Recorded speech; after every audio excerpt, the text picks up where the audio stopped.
నుంచి వారికి కొన్ని సిద్ధపరిచాడంట. God is preparing certain things for you.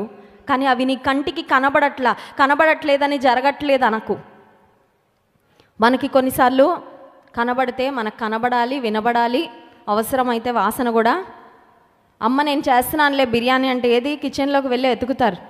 నాకేం కనబడట్లేదే, నాకు మంచి వాసన ఏం చేయట్లేదేమో, ఏమో మీ మమ్మీ ఆర్డర్ చేసిందేమో, ఎక్కడి నుంచో ఎవరో చేసి తీసుకొస్తారేమో, ఆ టైంకి వచ్చేస్తుంది. చేస్తాననిందంటే చేస్తుంది తల్లి. బహుశా నీ కంటికి కనబడనంత మాత్రాన doesn't mean nothing is happening. కొన్నిసార్లు మన కంటికి ఏమీ కనబడకపోవచ్చు. బహుశా నీ జీవితంలో ఖాళీగా అనిపించవచ్చు. నీకు ఏం చేస్తున్నాడండి ప్రభు, నన్ను జ్ఞాపకం చేసుకుంటాను వాగ్దానం చేశాడు, కానీ నా కంటికైతే ఏం కనబడట్లా. కంటికి కనబడవు, చెవికి వినబడవు, మనుష్య హృదయానికి గోచరము కావు, కానీ దేవుడు సిద్ధపరుస్తున్నాడంట తను ప్రేమించు వారి కొరకు. ఒకసారి